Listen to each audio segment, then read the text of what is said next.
New York সিটির প্রায় 10 লাখ অ্যাপার্টমেন্টের ভাড়া আগামী 2 বছর বৃদ্ধি না করার ঐতিহাসিক সিদ্ধান্ত নিয়েছে হাউজিং বোর্ড। সমাজতান্ত্রিক মেয়র জোহরান মামদানির নির্বাচনী প্রতিশ্রুতির এই বড় জয়ে উচ্ছ্বসিত সাধারণ ভাড়াটিয়ারা। তবে বাড়িওয়ালারা বলছেন এতে রক্ষণাবেক্ষণ খরচ মেটানো অসম্ভব হবে। এই সিদ্ধান্তের পেছনের মূল কারণ এবং বিস্তারিত জানুন রিপোর্টে।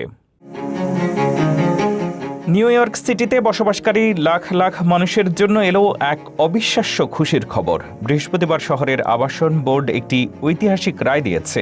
আগামী 2 বছরের জন্য নিউ ইয়র্কে প্রায় 10 লাখ রেগুলেটেড অ্যাপার্টমেন্টের ভাড়া সম্পূর্ণ ফ্রিজ বা স্থগিত করা হয়েছে।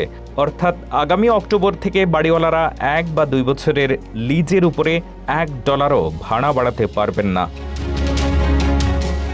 ভোটাভুটির এই ঐতিহাসিক ফলাফল ঘোষণার সাথে সাথেই ম্যানহাটনের অডিটোরিয়ামে উপস্থিত শত শত ভাড়াটিয়া উল্লাসে মেতে ওঠেন। এই সিদ্ধান্তকে ডেমোক্রেটিক সোশ্যালিস্ট এবং নবনির্বাচিত মেয়র জোহরান মামদানির একটি মস্ত বড় রাজনৈতিক ও নির্বাচনী বিজয় হিসেবে দেখা হচ্ছে। দায়িত্ব নেওয়া মাত্র কয়েক মাসের মাথায় তিনি সাধারণ শ্রমজীবী মানুষের দেওয়া বড় প্রতিশ্রুতি পূরণ করলেন। তবে এই সিদ্ধান্তকে ঘিরে শুরু হয়েছে তুমুল বিতর্ক। বাড়িওয়ালাদের প্রতিনিধি ক্রিস্টিনা স্মিথ ভোটের ঠিক আগ মুহূর্তে বোর্ডকে পক্ষপাত দুষ্ট আখ্যা দিয়ে পদত্যাগ করেন। তার দাবি মেয়রের প্রভাবে এই নাটক আগে থেকেই সাজানো ছিল। অন্যদিকে বাড়িওয়ালাদের সংগঠনগুলো দাবি করছে এই ভাড়া স্থগিতের ফলে তারা বড় ধরনের আর্থিক লোকসানে পড়বেন।